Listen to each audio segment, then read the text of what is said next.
Bonjour à tous, nous allons vous parler du pétrole. Alors qu'est-ce que c'est le pétrole? C'est une ressource naturelle qui est très rare, plus communément appelée or noir, que nous utilisons depuis le 19e siècle et qui sert à de nombreuses choses, notamment se chauffer, se déplacer. Et si tu veux, fieu, on peut aller à la route Saint-Genès, se boire un petit verre avec mon Range Rover là. Se vêtir et même se brosser les dents.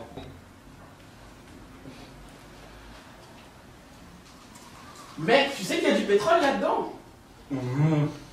Et oui, comme par hasard, on se brosse les dents avec du pétrole. Et bien sûr, il y a tout ce qui est alcool, cosmétiques et j'en passe. Le pétrole s'est formé au cours des 10 millions, voire 1 milliard d'années avant notre ère, sous des roches sous pression, grâce aux déchets organiques et végétaux qui se sont enfouis sous une roche réservoir. Nous allons nous poser deux questions au niveau du pétrole.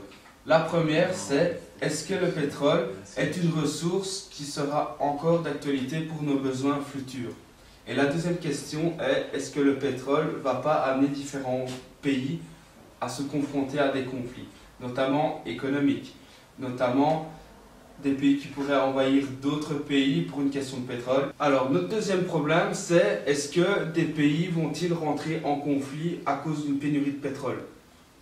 Sûrement, regardez, le pétrole est une ressource économique primordiale, ce qui pourrait amener dans un avenir proche à ce que différents pays rentrent en conflit, normalement, pour une question économique, pour une question aussi d'envahissement, pour pouvoir C'est ce qui provoque des maladies cardiaques et respiratoires.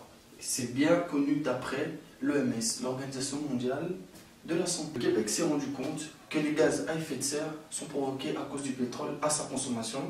Et c'est ce qui change le climat et propage beaucoup plus de pollution atmosphérique. Le Canada pourrait subir d'énormes catastrophes naturelles d'ici 2050 à cause de la population et de la consommation. Est-ce éthique de produire autant de pétrole? Actuellement, nous sommes tous dépendants de l'OPEP. Mais qu'est-ce que l'OPEP? L'OPEP est fondé en 1960 par des pays membres afin de contrôler l'import et export du pétrole. Les pays membres, je cite l'Angola, l'Iran, la Libye, et j'en passe. Ils contrôlent 78% des réserves mondiales, 45% du pétrole et 18% du gaz naturel. Ils contrôlent 78% des réserves mondiales, 45% de la production du pétrole et 18% du gaz naturel. Mais pour tout problème, il y a une solution. Ici, il y en a même trois. Tout d'abord, il y a le changement de notre mode de vie. Au lieu d'utiliser ta voiture, utilise tes pieds. Mais meuf, comment je fais si je travaille à 40 km de chez moi? Non mais le covoiturage, tu connais pas? Ouais, c'est pas con ça. Deuxième solution, réduire notre consommation.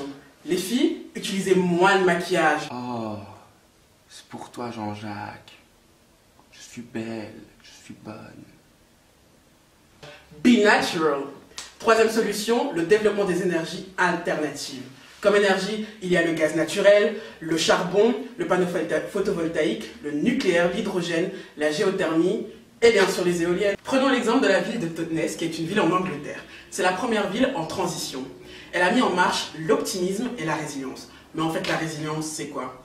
En fait, c'est la capacité d'un écosystème à survivre et à s'adapter à un changement brutal qui lui est imposé. En gros, elle se prépare à la fin du pétrole. Elle a donc fait pour qu'on lui décerne ce titre de TTT, Transition Town Totnes. Elle a tout simplement essayé d'être le plus autonome possible, sans être bien évidemment en autarcie. Comment? En produisant et en consommant au niveau local. Mais le plus important, c'est qu'elle s'est posé les bonnes questions, car un changement, une transition ne se fait pas d'une manière individuelle, mais plus d'une manière collective.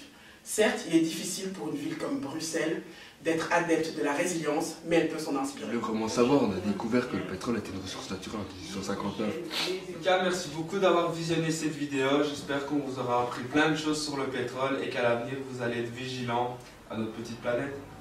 Merci! Au revoir! Merci!